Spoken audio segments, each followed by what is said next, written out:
Avant, pour demander une formation après la 3e, il fallait chercher des informations sur les établissements, puis remplir un formulaire papier, l'envoyer par courrier ou le remettre au collège. Maintenant, grâce au service en ligne Affectation après la 3e, c'est entièrement dématérialisé. Je me renseigne sur les formations et je fais des vœux pour mon enfant sur une seule plateforme. Juste 4 étapes à suivre en ligne.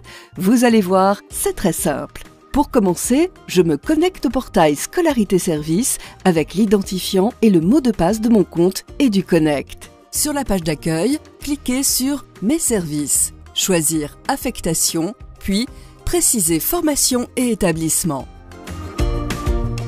Lors de la phase 1, je découvre les offres de formation.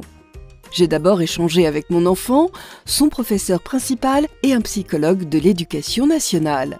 Nous avons repéré des formations qui l'intéressent dans la voie professionnelle ou la voie générale et technologique.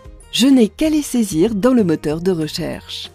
Pour trouver des formations de la voie professionnelle, je peux saisir un mot-clé. Par exemple, modélisation si je cherche la seconde professionnelle métier des études et de la modélisation numérique du bâtiment.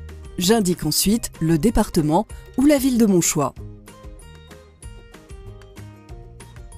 Le résultat de ma recherche s'affiche. Des badges m'indiquent si la formation est en établissement public ou privé, en apprentissage ou sous statut scolaire, ou s'il y a des modalités particulières pour y entrer.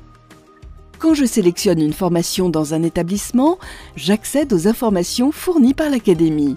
Je suis les indications données. Je consulte l'onglet Débouchés pour savoir ce que deviennent les élèves 6 mois après leur formation, s'ils continuent leurs études ou s'ils ont trouvé un emploi. Pour une présentation détaillée, je prends connaissance de la fiche ONICEP. Je peux rechercher une autre formation sans changer de page. Par exemple, je saisis le mot-clé « fleurs » car mon enfant est aussi intéressé par le CAP fleuriste en apprentissage. Je fais une recherche sur l'ensemble du département du Nord et je sélectionne le statut « apprentissage ». Pour une formation en apprentissage, je peux aussi prendre un rendez-vous avec l'établissement et consulter une liste d'entreprises qui recrutent régulièrement des apprentis dans le domaine recherché. Je peux ainsi envoyer des candidatures. Je formule mes demandes lors de la 2e phase à partir du 6 mai. Je peux demander la seconde générale et technologique de mon ou mes lycées de secteur en utilisant l'accès rapide « Mes lycées de secteur ». Il est recommandé de demander au moins un lycée de secteur pour garantir une affectation en seconde générale et technologique. Je sélectionne la formation et l'établissement qui m'intéresse et je clique sur « Ajouter à mes demandes ». Je peux valider une seule demande ou en ajouter d'autres pour plus de sécurité. Depuis la page d'accueil, je peux également explorer les formations professionnelles par domaine. Lorsque j'ai ajouté toutes mes demandes, je vérifie et je valide ma sélection. Je n'oublie pas de classer mes demandes dans un ordre de préférence.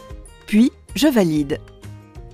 La validation déclenche l'envoi d'un courriel m'indiquant que mes demandes ont bien été prises en compte. Je peux modifier mes choix jusqu'au 27 mai, fin de la phase 2.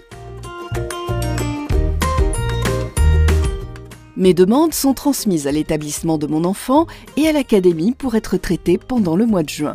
Si je veux modifier ou compléter mon dossier, comme demander une dérogation ou un internat, j'en informe l'établissement.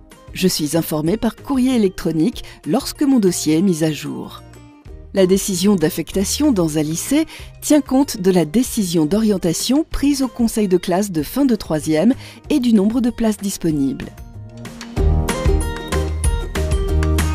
À partir du 26 juin, je reçois ma notification d'affectation papier.